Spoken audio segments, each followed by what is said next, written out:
ಎಲ್ಲರಿಗೂ ಆಷಾಢ ಶುಕ್ಲ ಏಕಾದಶಿಯ ಶುಭಾಶಯಗಳು. ಈ ಏಕಾದಶಿಯನ್ನು ಆಷಾಢ ಏಕಾದಶಿ ಅಂತ ಕರೀತಾರೆ, ದೇವಶಯನಿ ಏಕಾದಶಿ ಅಂತ ಕರೀತಾರೆ, ಹರಿ ಏಕಾದಶಿ ಅಂತ ಕರೀತಾರೆ, ಅಥವಾ ಪಂಡ್ರಾಪುರ ಏಕಾದಶಿ ಅಂತ ಕರೀತಾರೆ. ಬಹಳ ಪವಿತ್ರವಾದ ಏಕಾದಶಿ ಇದಾದ್ದರಿಂದ ಇವತ್ತು ಭಾರತದ ಪವಿತ್ರ ಪುಣ್ಯಕ್ಷೇತ್ರ ಆಗಿರ್ತಕ್ಕಂತಹ ಪಂಡ್ರಾಪುರದ ವಿಠಲನ ಬಗ್ಗೆ ನಾವು ನೋಡೋಣ. ಪಂಡ್ರಾಪುರವನ್ನು ಮೊದಲು ದಿಂಡೀರುವನ ಅಂತ ಕರಿತಿದ್ರು. ಬಹಳ ಕಾಲದ ಹಿಂದೆ ಅದನ್ನು ದಿಂಡೀರುವನ ಅಂತ ಕರಿತಿದ್ರು. ಅಲ್ಲಿ ಆ ಹೆಸರು ಬರೋಕ್ಕೆ ಕಾರಣ, ಅಲ್ಲಿ ಒಬ್ಬ ರಾಕ್ಷಸ ಇದ್ದ, ಅವನ ಹೆಸರು ದಿಂಡೀರ್ ಅಂತ. ಆತ ಘನಘೋರವಾದ ತಪಸ್ಸನ್ನು ಮಾಡಿ ಬ್ರಹ್ಮನನ್ನು ಒಲಿಸ್ಕೊತಾನೆ. ಈತನ ತಪಸ್ಸಿಗೆ ಮೆಚ್ಚಿ ಬ್ರಹ್ಮದೇವ ವರವನ್ನು ಕೇಳ್ತಾನೆ. ಆಗ ಈತ ಒಂದು ವರ ಬೇಡ್ತಾನೆ. ಏನು ವರಪ್ಪ ಅಂತಂದ್ರೆ, ನನ್ನ ಹೆಂಡತಿ ನನ್ನ ಜೊತೆ ಇರುವಾಗ ನನಗೆ ಸಾವು ಒಟ್ಟ ಬರಬಾರ್ದು, ಯಾವಾಗಲೂ ನನ್ನ ಹೆಂಡತಿ ನನ್ನ ಜೊತೆಗಿರುವಾಗ ಸಾವು ನನಗೆ ಬರೋಂಗಿಲ್ಲ ಅಂತ. ಆವಾಗ ಬ್ರಹ್ಮ ಅದಕ್ಕೆ ತಥಾಸ್ತು ಅಂತ ಹೇಳ್ತಾನೆ. ಆಮೇಲೆ ದಿಂಡೀರ್ ರಾಕ್ಷಸ ತನ್ನ ಹೆಂಡತಿಯನ್ನು ಜೊತೆಗೆ ಕರ್ಕೊಂಡೋಗಿ ಎಲ್ಲ ಯುದ್ಧಗಳಲ್ಲೂ ಆಕೆಯನ್ನು ಜೊತೆ ಕರ್ಕೊಂಡೋಗಿ ಏನಪ್ಪ ಅಂತಂದ್ರೆ ಯುದ್ಧಗಳನ್ನು ಗೆದಿತಿರ್ತಾನೆ. ದೇವರ ಮೇಲೂ ಕೂಡ ಹಲ್ಲೆಗಳನ್ನು ಮಾಡ್ತಾ ಇರ್ತಾನೆ. ಇಂದ್ರನ ಆಸ್ಥಾನಕ್ಕೂ ಹೋಗಿ ಅಲ್ಲಿನೂ ಕೂಡ ಹಲ್ಲೆ ಮಾಡ್ತಾನೆ. ಇದನ್ನೆಲ್ಲ ಅರಿತ ದೇವತೆಗಳು ಬ್ರಹ್ಮನ ಹತ್ರ ಹೋಗ್ತಾರೆ. ಹಿಂಗೆ ದಿಂಡೀರ್ ರಾಕ್ಷಸ ತನ್ನ ಹೆಂಡತಿಯನ್ನು ಜೊತೆಗೆ ಕರ್ಕೊಂಡು ಬಂದು ನಮ್ಮನ್ನೆಲ್ಲ ಒಡೆದು ಸೋಲಿಸ್ತಾ ಇದ್ದಾನೆ, ಇದಕ್ಕೆ ಪರಿಹಾರ ಕೊಡಿ ಅಂತ. ಅವಾಗ ಬ್ರಹ್ಮ, ಇದನ್ನು ನೀವು ವಿಷ್ಣು ದೇವರ ಬಳಿ ಕೇಳ್ರಿ ಅಂತೇಳಿ ದೇವಗಣ ಕೇಳ್ತಾರೆ. ಅವಾಗ ಆ ದೇವಗಣ ಬಂದು ವಿಷ್ಣುವಿನ ಬಳಿ ಬರ್ತಾರೆ. ವಿಷ್ಣು ಜಗತ್ ರಕ್ಷಕ ಜಗತ್ಪಾಲಕ ವಿಷ್ಣು ಏನು ಹೇಳ್ತಾರೆ, ಇಲ್ಲ ಈ ಸಮಸ್ಯೆಯನ್ನು ಶಿವ ಬಗೆಹರಿಸ್ತಾನೆ, ನೀವು ಶಿವನಲ್ಲಿ ಹೋಗಿ ಅಂತೇಳಿ ಶಿವನಲ್ಲಿ ಕಳಿಸ್ತಾರೆ. ಆವಾಗ ಎಲ್ಲ ದೇವತೆಗಳ ಈ ಒಂದು ಸಮಸ್ಯೆಯನ್ನು ಆಲಿಸಿರ್ತಕ್ಕಂಥ ಶಿವ, ಆಯಿತು ಇದಕ್ಕೊಂದು ಪರಿಹಾರ ಮಾಡೋಣ ಅಂತೇಳಿ ಒಂದು ದಿನ ಆ ದಿಂಡೀರ್ ವನದಲ್ಲಿರ್ತಕ್ಕಂಥ ಭೀಮಾ ನದಿ, ಈಗ ನಾವು ಅದನ್ನು ಚಂದ್ರಭಾಗ ನದಿ ಅಂತ ಕರಿತೀವಿ. ಚಂದ್ರನ ಅರ್ಧಚಂದ್ರ ಆಕಾರದಲ್ಲಿರೋದ್ರಿಂದ ಅದನ್ನು ಚಂದ್ರಭಾಗ ನದಿ ಅಂತ ಕರೀತಾರೆ. ದಿಂಡೀರ್ ವನದಲ್ಲಿ ಬೆಳಗ್ಗೆ ಸ್ನಾನ ಮಾಡೋಕೆ ಭೀಮಾ ನದಿಗೆ ಆ ದಿಂಡೀರ್ ರಾಕ್ಷಸ ಬರೋ ಟೈಮಿಗೆ ಒಬ್ಬನೇ ಬರ್ತಿರ್ತಾನೆ. ಅವಾಗ ಹೆಂಡತಿ ಜೊತೆ ಕರ್ಕೊಂಬರಲ್ಲ. ಇದೇ ಸಮಯವನ್ನು ನೋಡಿ ಶಿವ ಏನು ಮಾಡ್ತಾನಪ್ಪ ಅಂದ್ರೆ, ಆತನ ಮೇಲೆ ಯುದ್ಧವನ್ನು ಸಾರ್ತಾನೆ. ಘನಘೋರ ಯುದ್ಧ ನಡೀತದ, ವರ್ಷಾನುಗಟ್ಲೆ ತಿಂಗಳಾನುಗಟ್ಲೆ ಯುದ್ಧಗಳು ನಡೀತದ. ಘನಘೋರ ಯುದ್ಧದ ನಂತರ ಕೊನೆಗೂ ಕೂಡ ದಿಂಡೀರ್ ರಾಕ್ಷಸ ಶಿವನಿಂದ ಹತ್ಯೆ ಆಗ್ತಾನೆ.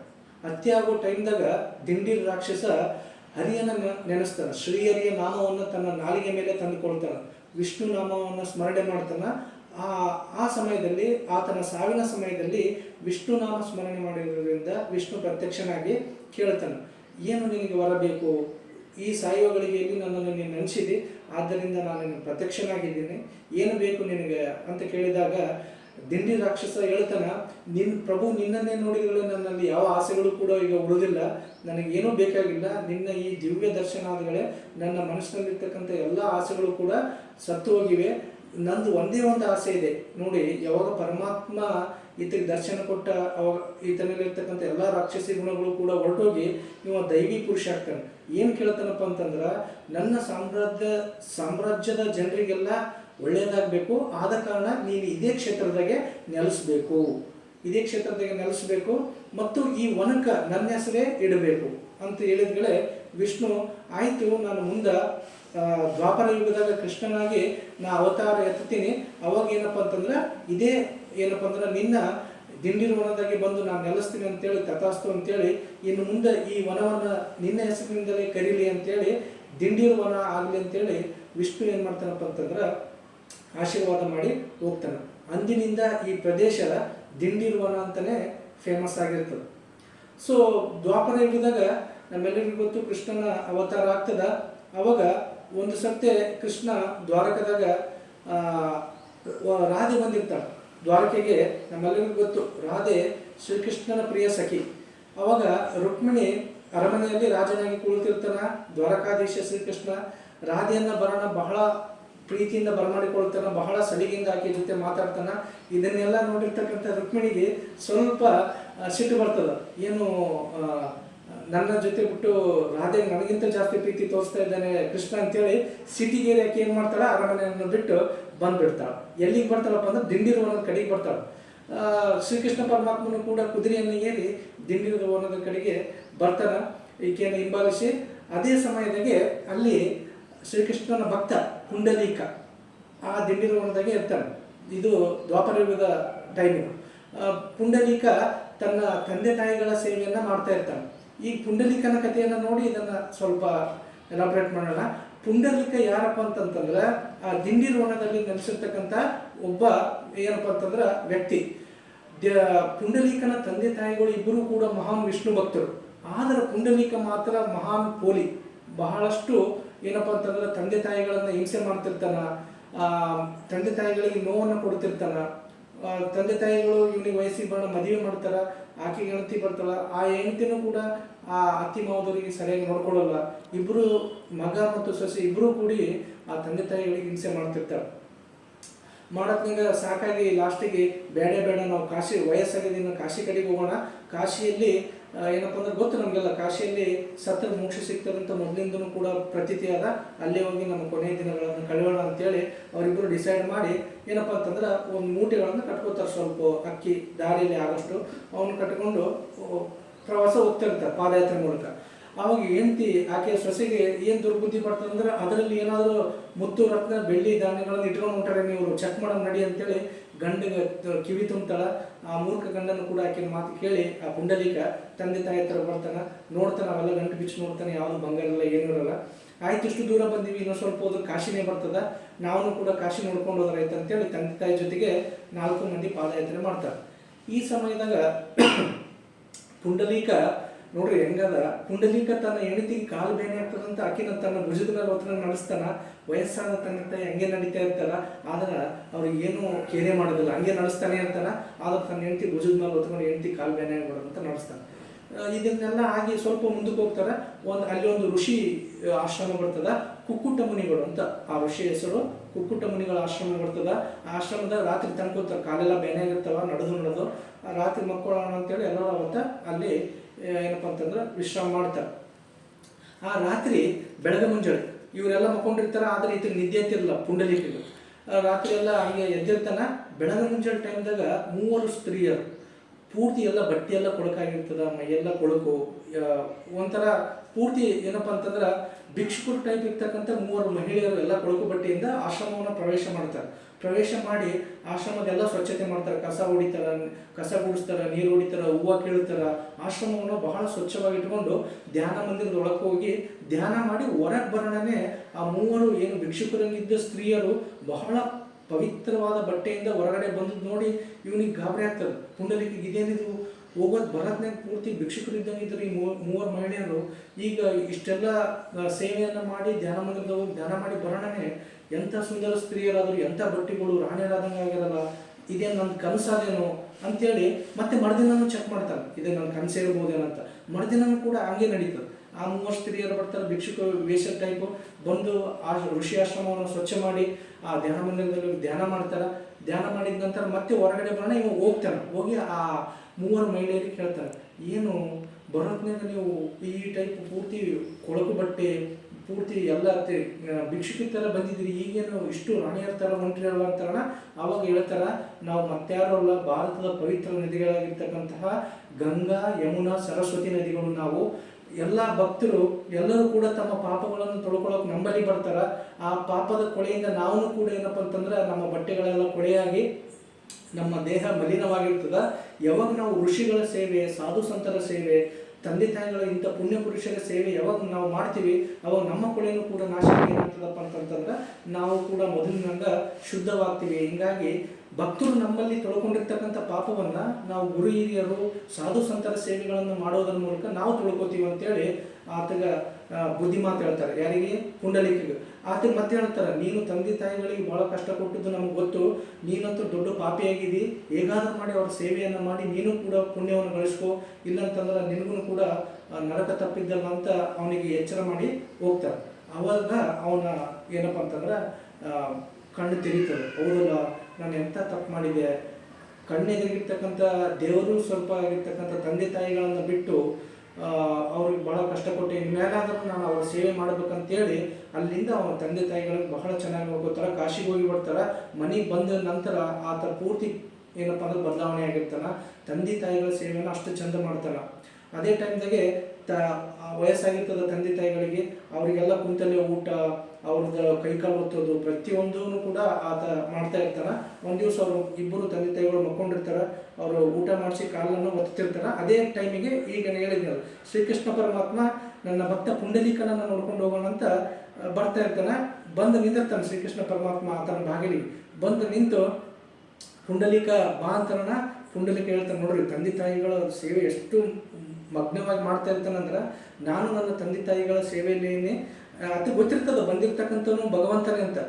ಆದ್ರೆ ಸ್ವಲ್ಪ ಹೊತ್ತು ತಡಿ ಭಗವಂತ, ಇವರ ಸೇವೆಯನ್ನು ನಾನು ಮಾಡಿ ನಾನು ಬರ್ತೀನಿ ಅಂತ ಹೇಳ್ತಾನೆ. ಆದ್ರೆ ಅವೆಲ್ಲ ಒಳಗೆಲ್ಲ ಕೆಸರಾಗಿರ್ತದೆ. ಅಷ್ಟನ್ನು ಈ ಕೆಸರದಾಗ ಬಂದಿರತಕ್ಕಂಥ ಅತಿಥಿ ದೇವರನ್ನು ನಿಂದಿಸಬಾರ್ದಂತೇಳಿ ಮೂಲೆಯಲ್ಲಿ ಇರ್ತಕ್ಕಂಥ ಒಂದು ಇಟ್ಟಂಗಿಯನ್ನು ತಗೊಂಡು ಬಾಗಿಲಿಗೆ ಒಕ್ಕಟಿ ಬಿಡ್ತಾನೆ. ಈ ಇಟ್ಟಂಗಿ ಮೇಲೆ ನಿಂದ್ರು ನಾ ಬರತಾನ ಅಂತ ಹೇಳ್ತಾನೆ. ಯಾರು? ಪುಂಡಲೀಕ. ತಂದೆ ತಾಯಿ ಸೇವೆ ಎಲ್ಲ ಮಾಡಿ ಅವ್ರ ಮಕ್ಕಳುಗಳೇ ಅವಾಗ ಪುಂಡಲೀಕ ಹೊರಗಡೆ ಬರ್ತಾನೆ. ಶ್ರೀಕೃಷ್ಣ ಪರಮಾತ್ಮ ಕ್ಷಮೆ ಕೇಳ್ತಾನೆ, ತಪ್ಪಾಯಿತು, ನಾನು ತಂದೆ ತಾಯಿ ಸೇವೆ ಮಾಡ್ತಾ ಇದ್ದೆ ಅಣ್ಣ, ನಾನು ನಿನ್ನ ಸೇವೆಗೆ ಒಲ್ದೇ ಬಂದಿದ್ದೀನಿ ಇಷ್ಟು ದೂರ, ತಂದೆ ತಾಯಿಗಳ ಸೇವೆಯನ್ನು ಮಾಡ್ತಾ ಇದ್ದೀನಿ, ನೀನೇ ಪುಣ್ಯವಂತ, ನಿನಗೆ ಏನು ವರ ಬೇಕು ಕೇಳ್ಕೊಂತಾರಣ. ಆತನು ಕೂಡ ಭಗವದ್ಭಕ್ತ ಆಗಿರೋದ್ರಿಂದ ಆತ ಏನು ಕೇಳ್ಕೊತಾರಪ್ಪ ಅಂತಂದ್ರೆ, ನೀನು ಇಲ್ಲೇ ನೆಲೆಸಬೇಕು, ಈ ದಿಂಡಿರೋನ ಈ ಪಂಡ್ರಾಪುರದಾಗೆ ನೆಲೆಸಿ ನನ್ನಂಗೆ ಇಡೀ ನಮ್ಮ ಸಾಮ್ರಾಜ್ಯದ ಜನರೆಲ್ಲರೂ ಕೂಡ ನಿನ್ನನ್ನು ಇಲ್ಲೇ ಏನಪ್ಪ ಅಂತಂದ್ರೆ ಪ್ರಾರ್ಥನೆ ಮಾಡೋಂಗ, ನಿನ್ನ ದಿವ್ಯ ರೂಪವನ್ನು ಇಲ್ಲೇ ನೋಡೋಂಗೆ ಆಗಬೇಕು, ನಿನ್ನ ರೂಪ ಇಲ್ಲೇ ಚಿರಸ್ಥಾಯಿಯಾಗಿ ಉಳಿಬೇಕಂತ ಕೇಳ್ಕೊತಾರೆ. ಅವಾಗ ಶ್ರೀಕೃಷ್ಣ ಪರಮಾತ್ಮ ತಥಾಸ್ತು. ಅಷ್ಟೊತ್ತಿಗೆ ರುಕ್ಮಿಣಿ ದೇವಿ ಏನಪ್ಪ ಅಂತಂದ್ರೆ ಸಿಟ್ಟು ಕಡಿಮೆ ಆಗಿರ್ತದೆ. ಸಿಟ್ಟು ಕಡಿಮೆಗೆ ಆಕೆನೂ ಕೂಡ ಬಂದು ಶ್ರೀಕೃಷ್ಣನ ಜೊತೆಗೆ ಸೇರಿರ್ತಾಳ. ಅವಾಗ ಕೇಳ್ತಾನಂತ ಪುಂಡಲೀಕ, ನೀನು ತಂದೆಯ ಸ್ವರೂಪ ಆಗಿರ್ತಕ್ಕಂಥ ಶ್ರೀಕೃಷ್ಣ, ತಾಯಿಯ ಸ್ವರೂಪ ಆಗಿರ್ತಕ್ಕಂಥ ರುಕ್ಮಿಣಿ ದೇವಿ, ನೀವು ನಮ್ಮ ಸಾಮ್ರಾಜ್ಯದ ಜನ, ನಮ್ಮ ಈ ವನದ ಜನಕ್ಕೆ ನೀವು ಇಲ್ಲೇ ಏನಪ್ಪ ಅಂತಾರೆ ಕೊನೆಯವರೆಗೂ ಕೂಡ ಇಲ್ಲೇ ನೆಲೆಸಿ ನಮ್ಮನ್ನು ಅನಾವರತ ಕಾಪಾಡಬೇಕು ಅಂತ ಹೇಳಿದ್ಗಳೇ ಶ್ರೀಕೃಷ್ಣ ಮತ್ತು ರುಕ್ಮಿಣಿ ದೇವಿಗಳು ತಥಾಸ್ತು ಅಂತ ಹೇಳ್ತಾರೆ. ಅವಾಗೇ ಏನಪ್ಪ ಅಂತಂದ್ರೆ ಅದು ಯಾರು ಕೆತ್ತಿದ ಮೂರ್ತಿ ಅಲ್ಲ, ಪಂಡ್ರಾಪುರದಲ್ಲಿ ಇರ್ತಕ್ಕಂಥ ಮೂರ್ತಿ ಅದು ಉದ್ಭವ ಮೂರ್ತಿ. ಆ ಇಟ್ಟಂಗಿದೂ ಒಂದು ಕಥೆ ಇದೆ. ಆ ಯಾವ ಇಟ್ಟಂಗಿ ಮೇಲೆ ನಿಂತಿರ್ತಾನಲ್ಲ, ಆ ಇಟ್ಟಂಗಿ ಮತ್ತೆ ಯಾರಲ್ಲ ಇಂದ್ರ. ಇಂದ್ರಕ್ಕೆ ವೃತಾಸುರ ಅಂತಕ್ಕಂಥ ಒಬ್ಬ ರಾಕ್ಷಸನನ್ನು ಇಂದ್ರ ಮೋಸ ಮಾಡಿ ಕೊಂದಿರ್ತಾನೆ. ಅವಾಗ ವೃತಾಸುರ ಸಾಯ ಟೈಮಿಗೆ ಇಂದ್ರನನ್ನು ಶಪಿಸ್ತಾನೆ, ನೀನು ಇಟ್ಟಂಗಿಯಾಗಿ ಹುಟ್ಟು ಅಂತ. ಅದೇ ಆ ಒಂದು ಶಾಪದಿಂದ ಇಂದ್ರ ಪುಂಡಲೀಕನ ಮನೆಯಲ್ಲಿ ಇಟ್ಟಂಗಿಯಾಗಿ ಏನಪ್ಪ ಅಂತಂದ್ರೆ ಹುಟ್ಟಿರ್ತಾನೆ. ಯಾವಾಗ ಪುಂಡಲೀಕ ಇಟ್ಟಂಗಿಯನ್ನು ಶ್ರೀಕೃಷ್ಣ ಪರಮಾತ್ಮನ ಎಡೆಗೆ ಒಯ್ದು ಹಾಕಿದಾಗ ಅವಾಗ ಕೇಳ್ತಾನೆ, ಯಾರು ಇಂದ್ರ, ನನಗೆ ಈ ಶಾಪದಿಂದ ವಿಮುಕ್ತಿ ಆಗ್ಬೇಕಂದ್ರೆ ನಾನು ಏನು ಮಾಡ್ಬೇಕಂತ ಬೇಡ್ಕೊಂಡಾಗ ಒಂದು ಅಶರೀರವನ್ನು ಹೇಳ್ತದೆ. ಯಾವಾಗ ವಿಷ್ಣು ನಿನ್ನ ಇಟ್ಟಂಗಿ ಮೇಲೆ ತನ್ನ ಪಾದವನ್ನು ಸ್ಪರ್ಶ ಮಾಡ್ತಾನೆ, ಅವಾಗ ನಿನಗೆ ಮುಕ್ತಿಯಾಗಿ ಮತ್ತೆ ನೀನು ಪದವಿಗೆ ಬರ್ತೀನಿ, ಇಂದ್ರ ಪದವಿಗೆ ಅಂತ ಕಾರಣ. ಯಾವಾಗ ಶ್ರೀಕೃಷ್ಣ ಪರಮಾತ್ಮ ಆ ಪುಂಡಲೀಕ ಹೆಸರಿರ್ತಕ್ಕಂಥ ಆ ಇಟ್ಟಂಗಿಯ ಮೇಲೆ ಪಾದ ಸ್ಪರ್ಶ ಮಾಡಿದ್ಗಳೇ ಆ ಇಟ್ಟಂಗಿಯ ಶಾಪ ವಿಮುಕ್ತಿಯಾಗಿ, ವೃತಾಸುರ ಕೊಟ್ಟಿರ್ತಕ್ಕಂಥ ಶಾಪ ವಿಮುಕ್ತಿಯಾಗಿ ಇಂದ್ರನಿಗೂ ಕೂಡ ಮುಕ್ತಿ ಸಿಗ್ತದೆ. ದಟ್ ಮೀನ್ಸ್ ಆ ಇಟ್ಟಂಗಿ ಮತ್ಯಾವುದೂ ಅಲ್ಲ, ಅದು ಇಂದ್ರನೇ. ಶಾಪಗ್ರಸ್ತ ಇಂದ್ರನೂ ಕೂಡ ಮುಕ್ತಿ ಸಿಗ್ತದೆ. ಪುಂಡಲೀಕನ ಆಸೆನೂ ನೆರವೇರಿತು, ಆ ಇಟ್ಟಂಗಿಗೂ ಕೂಡ ಶಾಪಗ್ರಸ್ತ ಇಂದ್ರನಿಗೂ ಕೂಡ ಮುಕ್ತಿ ಸಿಕ್ಕಿತು. ಈ ರೀತಿಯಾಗಿ ಶ್ರೀಕೃಷ್ಣ ಪರಮಾತ್ಮ ಪಂಡ್ರಾಪುರಕ್ಕೆ ಬರ್ತಾನೆ. ಈ ಪುಂಡಲೀಕ ಅಂತ ಹೇಳಿದ್ವಿ, ಈ ಪುಂಡಲೀಕ ಮತ್ಯಾರೂ ಅಲ್ಲ, ಶ್ರೀಕೃಷ್ಣನ ಪರಮ ಭಕ್ತ. ಈತ ಹಿಂದಿನ ಜನ್ಮದಾಗ ಏನಾಗಿರ್ತಾನಪ್ಪ ಅಂತಂದ್ರೆ ರಾಜ ಮುಚುಕುಂದ ಆಗಿರ್ತಾನೆ. ನಮ್ಮೆಲ್ಲರಿಗೂ ಗೊತ್ತು ಮುಚುಕುಂದನ ಕತೆ. ಸತ್ಯಯುಗದಾಗ 4 ಯುಗಗಳು ಬರ್ತಾವೆ. ಸತ್ಯಯುಗದಾಗ ದೇವದಾನನಿಗೆ ಯುದ್ಧ ಆದಗಳೇ ಯಾರು ಮುಚುಕುಂದ ಮಹಾರಾಜರು ದೇವರ ಕಡೆಗೆ ಏನಪ್ಪ ಅಂತಂದ್ರೆ ಆಗ್ತಾರ. ಅವರು ಆಗಿ ರಾಕ್ಷಸರನ್ನು ಸೋಲಿಸ್ತಾರೆ ಅಲ್ಲಿ ಸ್ವರ್ಗಲೋಕದಲ್ಲಿ. ದೇವರ ಕಡೆಗೆ ಆಗಿ ಭಾಳಷ್ಟು ವರ್ಷಗಳ ಕಾಲ ಯುದ್ಧ ನಡೀತದ. ಅಲ್ಲಿ ದೇವಲೋಕದಾಗ ದೇವದಾನವ್ರ ಯುದ್ಧದಲ್ಲಿ ಪಾಲ್ಗೊಂಡು ದೇವರ ಪರವಾಗಿ ಏನಪ್ಪ ಅಂದ್ರೆ ರಾಕ್ಷಸರನ್ನ ಸೋಲಿಸ್ತಾರ. ಅವಾಗ ನನ್ನ ಕೆಲಸ ಆಯಿತು, ನಾನು ದೇವರು ಎಲ್ಲರೂ ಕೂಡ ಗೆದ್ದೀವಿ, ರಾಕ್ಷಸರು ಸೋತರು, ನಮ್ಮನ್ನು ಹೋಗೋಕೆ ಅನುಮತಿ ಕೊಡೋಣ ಅಂತ ಹೇಳಿದ್ರೆ ದೇವ್ರ ಅಂತಾರೆ, ಈಗ ಭೂಮಿ ಮೇಲೆ ಯಾರೂ ಇಲ್ಲ, ನೀನು ಅಂದ್ರೆ ಇಲ್ಲಿ ಸ್ವರ್ಗದ ಲೋಕದಲ್ಲಿ ಒಂದು ದಿನ ಭೂಮಿ ಮೇಲಿನ ಎಷ್ಟೋ ವರ್ಷಗಳಿಗೆ ಸಮ. ಹಿಂಗಾಗಿ ನಿನ್ನ ಹೆಂಡತಿ ಮಕ್ಕಳು ಯಾರೂ ಇಲ್ಲ, ನೀವು ಓದ್ರೂ ಈಗ ಅಲ್ಲಿ ಏನೂ ಉಪಯೋಗ ಇಲ್ಲ ಅಂತಾರಣ. ಇಷ್ಟು ದಿವಸ ನಾನಂತೂ ಯುದ್ಧ ಮಾಡಿ ಟಯರ್ಡ್ ಆಗ್ಯದ ನನಗೆ, ಹಾಗಾದ್ರೆ ನನಗೊಂದು ವರ ಕೊಡ್ರಿ. ಈಗ ನಾನು ಇಷ್ಟು ವರ್ಷಾನುಗಟ್ಟಲೆ ಕಾಲ ಯುದ್ಧ ಮಾಡೀನಿ, ನನಗೀಗ ಒಟ್ಟು ನಿದ್ದೆ ಮಾಡೋಂಗಾಗಿದೆ, ಒಟ್ಟು ಹಗಲು ರಾತ್ರಿ ಕಷ್ಟಪಟ್ಟೀನಿ, ನನಗೊಂದು ವರ ಬೇಕು. ಏನು ವರಪ್ಪ ಅಂತಂತಂದ್ರೆ ನಾನು ಮಕ್ಕೋತೀನಿ, ದೀರ್ಘಕಾಲ ನಿದ್ದೆ ಹತ್ತಬೇಕು. ನನಗೆ ಯಾರು ನಾನು ನಿದ್ದೆಯಿಂದ ಎಬ್ಬಿಸ್ತಾರೋ ಅವರು ಫಸ್ಟಿಗೆ ನಾನು ಕಣ್ಣು ತೆರೆನೇ ಸುಟ್ಟು ಹೋಗ್ಬೇಕು ಅವ್ರು ಅಂತ ಒಂದು ವರವನ್ನು ಕೇಳ್ತಾರೆ. ದೇವತೆಗಳೆಲ್ಲ ತಥಾಸ್ತು ಅಂತಾರೆ. ಅವಾಗ ಬಂದು ಒಂದು ಗುಹೆಯಲ್ಲಿ ಶ್ರೀಕೃಷ್ಣ ಯಾರು ಮುಚುಕುಂದ ಮಹಾರಾಜರು ಮಲಗ್ತಾರ. ಅವ್ರಿಗೆ ದೀರ್ಘಕಾಲ ನಿದ್ದೆ ಇರ್ತಿರ್ತದೆ. ಸತ್ಯಯುಗ ಮುಗಿತದ, ತ್ರೇತಾಯುಗ ಮುಗಿತದ, ಇನ್ನು ದ್ವಾಪರ ಯುಗ 3ನೇ ಯುಗಕ್ಕೆ ಅವ್ರು ಇದು ನಡೆದದ್ದು ಸತ್ಯಯುಗದಾಗ. ತ್ರೇತಾಯುಗ ಬರ್ತದ, ತ್ರೇತಾಯುಗನೂ ಮುಗಿತದ, ದ್ವಾಪರ ಯುಗದಾಗ ಕೃಷ್ಣಗೆ ಇದು ಗೊತ್ತಿರ್ತದೆ, ಕೃಷ್ಣ ಪರಮಾತ್ಮನಿಗೆ. ಅವಾಗ ಕಾಲಯವನ ಅಂತಕ್ಕಂಥ ಒಬ್ಬ ರಾಕ್ಷಸ ಎಲ್ಲಿ ದ್ವಾರಕದ ಮೇಲೆ ಅಟ್ಯಾಕ್ ಮಾಡಿರ್ತಾನೆ. ಇದೇ ಟೈಮ್ಗೆ ಮುಚುಕುಂದ ಮಹಾರಾಜರಿಗೂ ಕೂಡ ನಿದ್ದೆಯಿಂದ ಎಬ್ಬಿಸಬೇಕು ಮತ್ತು ಕಾಲಯವನ ಕೂಡ ಅಂತ್ಯ ಆಗ್ಬೇಕಂತೇಳಿ ಶ್ರೀಕೃಷ್ಣ ಒಂದು ಮೈಂಡ್ ಗೇಮನ್ನು ಮಾಡ್ತಾನೆ. ಶ್ರೀಕೃಷ್ಣ ಪರಮಾತ್ಮ ಕಾಲಯವನ ಯುದ್ಧಕ್ಕೆ ಕರಿತಾನೆ, ಶ್ರೀಕೃಷ್ಣ ಬರೋದಿಲ್ಲ. ಶ್ರೀಕೃಷ್ಣ ಓಡ್ಕೊಂತ ಹೋಗ್ತಾನೆ, ಕಾಲಯವನು ಕೂಡ ಶ್ರೀಕೃಷ್ಣ ಬೆನ್ನಾಡ್ತಾನೆ. ಓಡ್ಕೊಂತ ಶ್ರೀಕೃಷ್ಣ ಪರಮಾತ್ಮ ಎಲ್ಲಿಗೆ ಬರ್ತಾನಪ್ಪ ಅಂದ್ರೆ ಮುಚುಕುಂದ ಮಹಾರಾಜರು ಇರ್ತಕ್ಕಂಥ ಗುಹೆ ಒಳಗಡೆ ಬರ್ತಾನೆ. ಮುಚುಕುಂದ ಮಹಾರಾಜರು ದೀರ್ಘ ಕಾಲ ಏನಂತೀವಿ ಯುಗ ಯುಗಗಳಿಂದನೂ ದೀರ್ಘ ನಿದ್ದೆಯಲ್ಲಿ ಇರ್ತಾರೆ. ಅವ್ರು ಮಕ್ಕೊಂಡಿರ್ತಾರೆ. ಶ್ರೀಕೃಷ್ಣ ಪರಮಾತ್ಮ ಒಳಗಡೆ ಬರ್ತಾನೆ, ಇದು ಕಾಲಯವನ ಕೂಡ ಹಿಂದಿಂದ ಓಡಿ ಬರ್ತಿರ್ತಾನೆ. ಶ್ರೀಕೃಷ್ಣ ಪರಮಾತ್ಮ ಗುಹೆದಾಗ ಹೋಗೋದು ನೋಡ್ತಾನೆ ಇದ್ದ. ಈ ಗುಹೆದಾಗ ಹೋಗೋಣ ನಾನು ಹೋಗ್ತೀನಿ ಅಂತೇಳಿ ಇವನು ಬೆನ್ನಟ್ಟಿ ಬರ್ತಾನೆ. ಅಷ್ಟೊತ್ತಿಗೆ ಕೃಷ್ಣ ಮೈಂಡ್ ಓಡಿಸಿ ಏನು ಮಾಡ್ತಾನೆ, ಕೃಷ್ಣ ಪರಮಾತ್ಮ ತನ್ನ ಮೇಲೆ ಹಾಕೊಂಡಿರ್ತಕ್ಕಂಥ ಬಟ್ಟೆಯನ್ನು ಬಿಚ್ಚಿ ಕಾಲಯವನ ಮೇಲೆ ಹಾಕಿ ಆ ಒದ್ದಕ್ಕೆ ಏನಂತೀವಿ ಬೆಡ್ಶೀಟನ್ನು ಕೊಚ್ಚಿಬಿಡ್ತಾನೆ. ಅವಾಗ ಯಾರು ಈ ಕಾಲಯವನ ಬರೋಣ, ಕೃಷ್ಣ ಇಲ್ಲೇ ಮಕ್ಕಳನ್ನ ಇನ್ನು ಎಬ್ಬಿಸಿ ಯುದ್ಧ ಮಾಡ್ಬೇಕಂತೇಳಿ ಜೋರಾಗಿ ಹೊಡೆದು ಆತನನ್ನು ಎಬ್ಬಿಸ್ತಾನೆ, ಇತನೇ ಶ್ರೀಕೃಷ್ಣ ಅಂತ. ಮುಚುಕುಂದ ಮಹಾರಾಜರಿಗೆ ಯಾರಾದಂತೂ ಎಚ್ಚರಾಗಿ ಕಣ್ಣುಗಳನ್ನು ಬಿಡ್ತಾರೆ. ಅವಾಗ ಕಾಲಯವನ ಅಲ್ಲೇ ಸುಟ್ಟು ಭಸ್ಮ ಆಗ್ತಾರೆ. ಅವಾಗ ಶ್ರೀಕೃಷ್ಣ ತನ್ನ ಒರಿಜಿನಲ್ ರೂಪ, ದಟ್ ಮೀನ್ಸ್ ವಿಷ್ಣು ರೂಪವನ್ನು ಮುಚುಕುಂದ ಮಹಾರಾಜರಿಗೆ ತೋರಿಸ್ತಾರೆ. ಶಂಖ, ಪದ್ಮ, ಚಕ್ರ ಎಲ್ಲವ ಇರ್ತಕ್ಕಂಥ ಒಬ್ಬ ದಿವ್ಯ ವಿಷ್ಣು ರೂಪಿಯಾಗಿ ಆತನ ಎದುರಿಗೆ ಬರ್ತಾರೆ. ಅವಾಗ ಮುಚುಕುಂದ ಮಹಾರಾಜ ನಮಸ್ಕಾರ ಮಾಡಿ, ಪ್ರಭು ನನಗೆ ನಿನ್ನ ಸೇವಕನಾಗಿ ಇರಬೇಕಂತ ಆಸೆ ಆದ, ನನಗೇನೂ ಆಸೆ ಉಳಿದಿಲ್ಲ.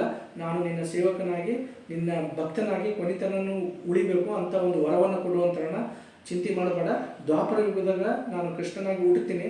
ಅವಾಗ ಏನಪ್ಪ ಅಂತಂತಂದ್ರೆ ನಿನಗೆ ಏನು ಮುಕ್ತಿ ಸಿಗ್ತದೆ ಅಂತೇಳಿ ಹೇಳ್ತಾರೆ. ಆತನೇ ಮುಂದಿನ ಜನ್ಮದಾಗ ಏನಾಗ್ತಾನೆ, ಪುಂಡಲೀಕನಾಗಿ ಹುಟ್ಟುತ್ತಾನೆ. ಶ್ರೀಕೃಷ್ಣ ಪರಮಾತ್ಮ ಏನಪ್ಪ ಅಂದ್ರೆ ಪಂಡರಾಪುರಕ್ಕೆ ಬಂದು ಎಲ್ಲಿ ಯಾರಿಗೆ ರುಕ್ಮಿಣಿಗೂ ಕೂಡ ಸಂತೈಸ್ತಾನ, ಇಂದ್ರಿಗೂ ಕೂಡ ಆ ಒಂದು ಶಾಪದಿಂದ ಮುಕ್ತಿಗೊಳಿಸ್ತಾನ. ಪುಂಡಲೀಕನಿಗೂ ಕೂಡ ಏನಪ್ಪ ಅಂತಂದ್ರೆ ಮುಚುಕುಂದ ಮಹಾರಾಜರೇ ಪುಂಡಲೀಕರಾಗಿರ್ತಾರೆ. ಆತನೂ ಕೂಡ ಏನಪ್ಪ ಅಂತಂದ್ರೆ ಆತನ ಆಸೆಯನ್ನು ಪೂರೈಸಿ ಪಂಡರಾಪುರದಲ್ಲಿ ವಿಠ್ಠಲನಾಗಿ ಪಾಂಡುರಂಗನಾಗಿ ನೆಲೆ ನಿಲ್ತಾರೆ.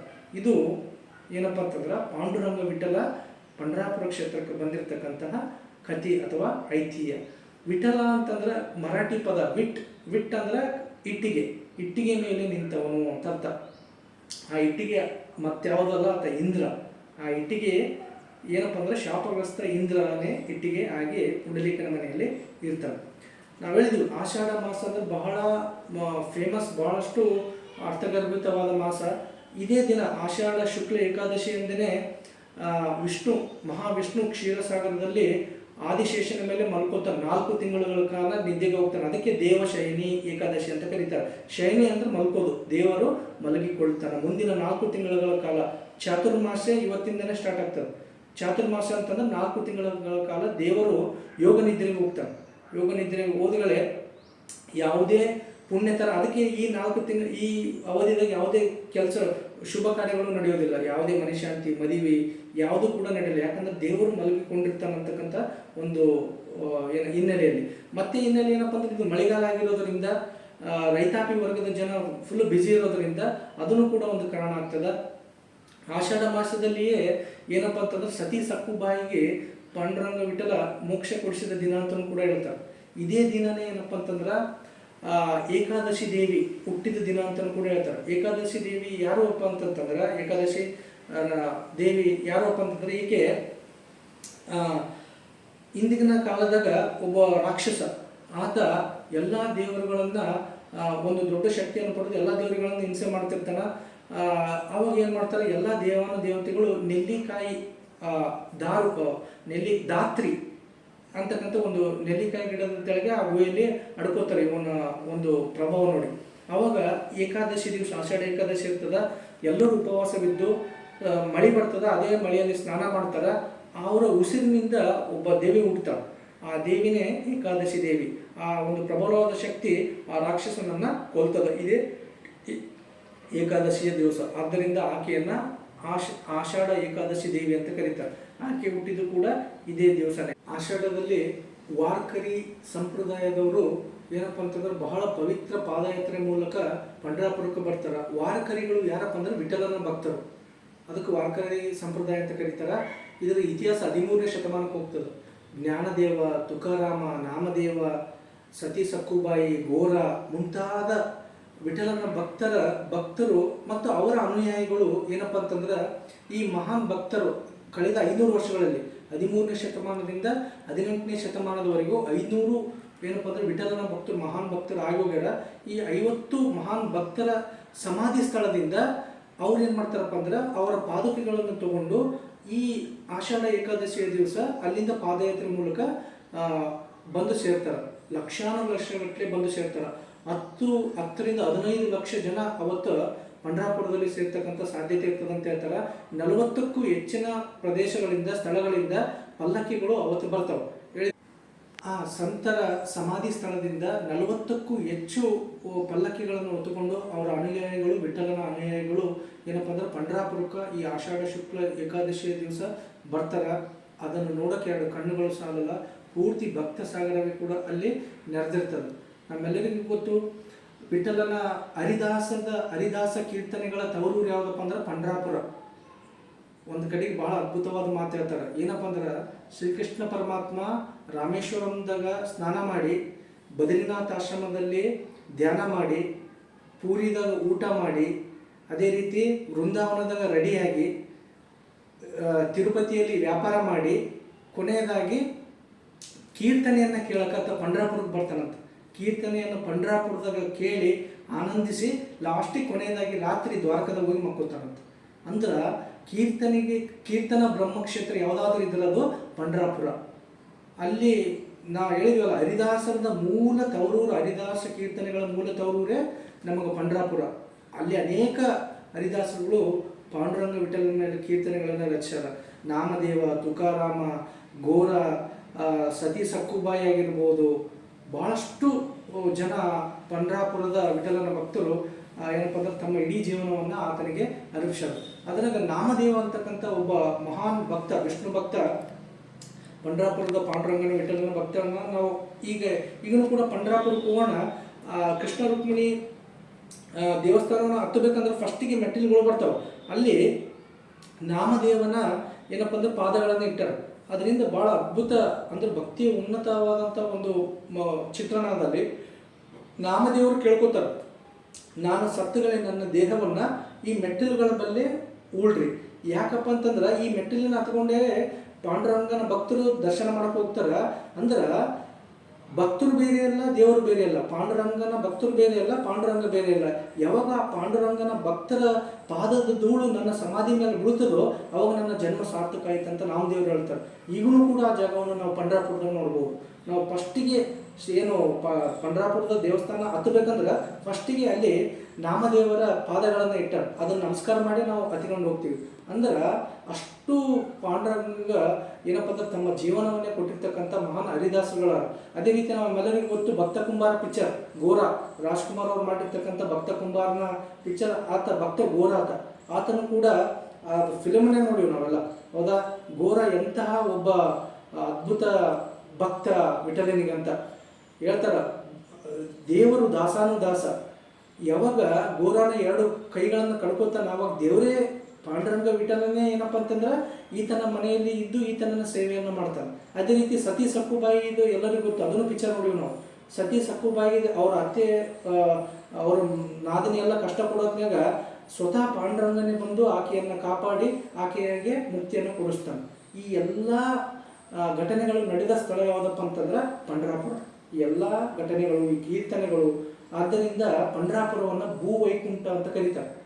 ಯಾಕಂತಂದ್ರೆ ಸಾಕ್ಷಾತ್ ಶ್ರೀಕೃಷ್ಣನೇ ಅಲ್ಲಿ ರುಕ್ಮಿಣಿ ಸಮೇತವಾಗಿ ನೆಲೆಸ್ಯಾನ. ವಿಷ್ಣು ಆ ಜಾಗಕ್ಕೆ ಬಂದನ, ಶಿವ ಆ ಜಾಗಕ್ಕೆ ಬಂದನ. ಆದ್ದರಿಂದ ಭೀಮಾ ನದಿ ತೀರದಾಗ ಚಂದ್ರಭಾಗಾ ನದಿ ಅಂತ ಕರೀತಾರೆ ಅಲ್ಲಿ ಭೀಮಾ ನದಿಯನ್ನು. ಯಾಕಂದ್ರೆ ಅರ್ಧ ಚಂದ್ರಾಕೃತಿಗಳಲ್ಲಿ ಭೀಮಾ ನದಿ ಹರಿಯೋದ್ರಿಂದ ಅದನ್ನು ಚಂದ್ರಭಾಗಾ ನದಿ ಅಂತ ಕರೀತಾರೆ. ಏಕಾದಶಿಗಳು ಬಹಳ ಚೆನ್ನಾಗಿ ಅಲ್ಲಿ ಆಚರಣೆ ಆಗ್ತದೆ. ಎಸ್ಪೆಷಲಿ ಆಷಾಢ ಏಕಾದಶಿ, ಕಾರ್ತಿಕ ಏಕಾದಶಿ, ಮಾಘ ಏಕಾದಶಿ, ಭಾದ್ರಪದ ಏಕಾದಶಿ, ಈ 4 ಏಕಾದಶಿಗಳನ್ನು ಏನಪ್ಪ ಅಂತಂದ್ರೆ ಪಂಢರಾಪುರದಲ್ಲಿ ಬಹಳ ಶ್ರದ್ಧಾ ಭಕ್ತಿಗಳಿಂದ ಆಚರಣೆ ಮಾಡ್ತಾರೆ. ವಾರ್ಕರಿ ಸಂಪ್ರದಾಯವರು ಕೂಡ ಈಗಲೂ ಕೂಡ ಪ್ರತಿ ವರ್ಷ 10 ಲಕ್ಷಾನುಗಟ್ಟಲೆ ಲಕ್ಷ ಮಂದಿ ಏನಪ್ಪ ಅಂತಂದ್ರೆ ಬಂದು ಪಾದಯಾತ್ರೆಯಿಂದ ಬಂದು ಪ್ರಭುವಿನ ದರ್ಶನವನ್ನು ಪಡಿತಾರೆ. ಅಲ್ಲಿ ಇನ್ನೊಂದು ವಿಶೇಷ ಏನಪ್ಪ ಅಂತಂದ್ರೆ ಯಾರು ಆ ಪಾದಯಾತ್ರೆ ಮೂಲಕ ಬರೋತ್ನಾಗ ಯಾರು ಫಸ್ಟ್ ಬಂದು ತಲುಪ್ತಾರೋ ಅವರಿಗೆ ಅವತ್ತಿನ ಮುಂಜಾನೆ ಆರತಿ ಮಾಡೋಕ್ಕೆ ಅವಕಾಶವನ್ನು ಕೊಡ್ತಾರೆ. ಆಷಾಢ ಏಕಾದಶಿ ದಿವಸ ಫಸ್ಟ್ ಆರತಿ ಯಾರು ಮಾಡ್ತಾರಪ್ಪ ಅಂತಂದ್ರೆ ಈ ಪಾದಯಾತ್ರೆಯ ಮೂಲಕ ಯಾರು ಫಸ್ಟು ಆ ಕ್ಷೇತ್ರವನ್ನು ತಲುಪಿರ್ತಾರಲ್ಲ ಆ ವಾರ್ಕರಿ ಪಂಥದ ನಾಯಕನಿಗೆ ಆ ಒಂದು ಅವಕಾಶ ಸಿಗ್ತದೆ. ಅದು ಅಂತಿಂತ ಆರತಿ ಅಲ್ಲ, ಅದು ಪ್ರಭುವಿನ ಮೊದಲ ಆರತಿ, ಕಾಕಡ ಆರತಿಯನ್ನು ಅನ್ಬೋದು, ಏಕಾದಶಿ ಆರತಿಯನ್ನು ಕೂಡ ಅನ್ಬೋದು. ಅಂದ್ರೆ ಜಗತ್ತಿನಲ್ಲಿ ಎಲ್ಲಿಯಿಂದ ಮೊದಲು ಈ ಯಾವುದೇ ಕ್ಷೇತ್ರದಲ್ಲಿ ಕೂಡ ದೇವ್ರನ್ನ ಟಚ್ ಮಾಡೋಕ್ಕೆ ಏನಪ್ಪ ಅಂತಂದ್ರೆ ಅವಕಾಶಗಳಿಲ್ಲ. ಆದ್ರೆ ಪಂಡ್ರಾಪುರದಲ್ಲಿ ಮಾತ್ರ ಅವಕಾಶ. ಪ್ರತಿ ಭಕ್ತ ಅಲ್ಲಿ ಜಾತಿ ಧರ್ಮ ಏನೂ ಇಲ್ಲ. ಯಾಕಪ್ಪ ಅಂದರೆ ದೇವರಿಗೆ ಇದು ಯಾವುದು ಗೊತ್ತೇ ಇಲ್ಲ.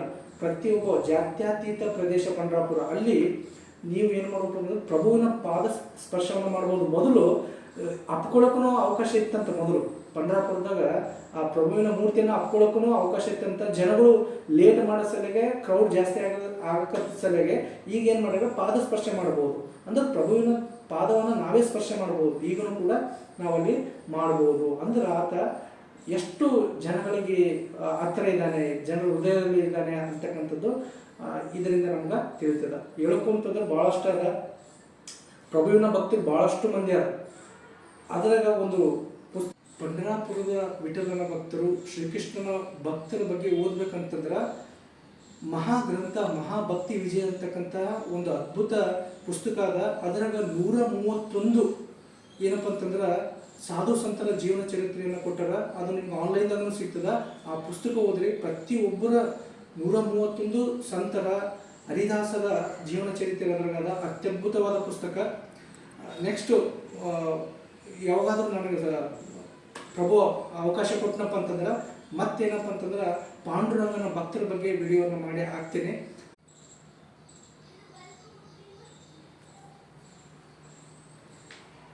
ಈ ಆಷಾಢ ಶುಕ್ಲ ಏಕಾದಶಿಯ ಪ್ರಯುಕ್ತ ನನ್ನ ಈ ಮಾತುಗಳನ್ನು ಪಾಂಡುರಂಗ ವಿಠಲ ಮತ್ತು ರುಕ್ಮಿಣಿ ದೇವಿಯ ಪಾದಗಳಿಗೆ ಅರ್ಪಿಸ್ತಾ ಮತ್ತೊಮ್ಮೆ ಎಲ್ಲರಿಗೂ ಆಷಾಢ ಏಕಾದಶಿಯ ಶುಭಾಶಯಗಳು. ಪ್ರಭುವಿನ ಆಶೀರ್ವಾದ ಎಲ್ಲರ ಮೇಲೆ ಇರಲಿ.